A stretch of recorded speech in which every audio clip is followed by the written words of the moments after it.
by Ralph Trevant in a bit. Okay, so the first headline on Cruise the Internet.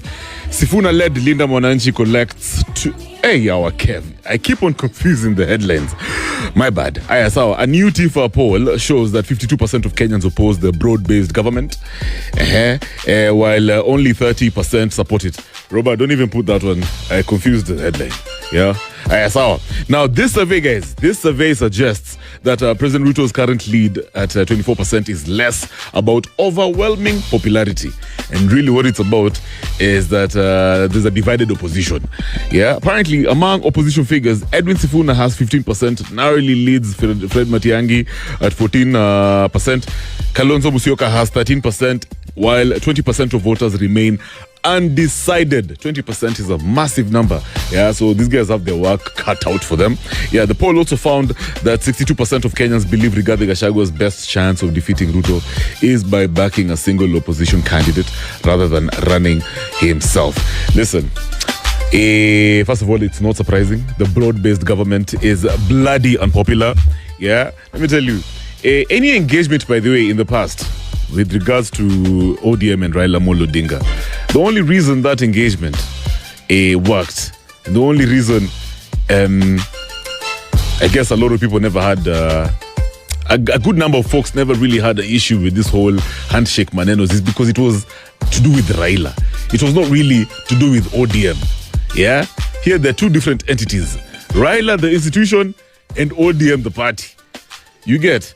Yeah, so it's not surprising that, matters to do with ODM right now, the popularity is looking not so good. However, guys, all I know is that whatever will happen in 2027 will be historical.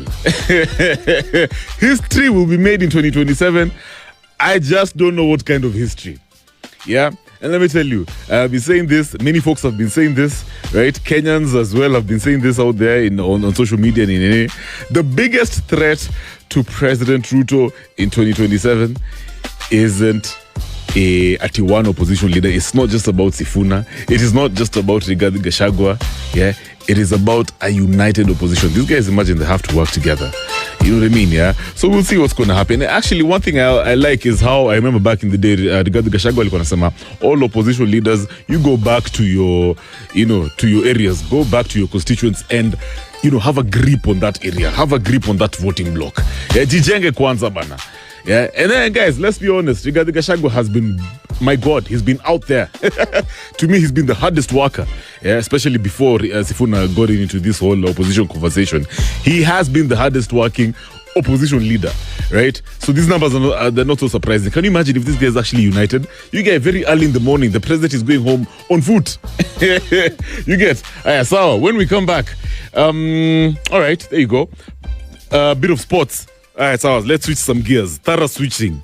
Prince Louis Sevens pools and order of play confirmed ahead of 2026 Sport Pesa National 7th Circuit Opener. You guys, I was waiting for this, the 7th series to be back, and it's over here. And we'll also talk about a bit of football. There's been transfer business that you need to, it's looking good, that you need to get excited about. So, Tunekazi, right now, sensitivity, Ralph Trevant. Listen, baby, don't even waste your tears on that insensitivity.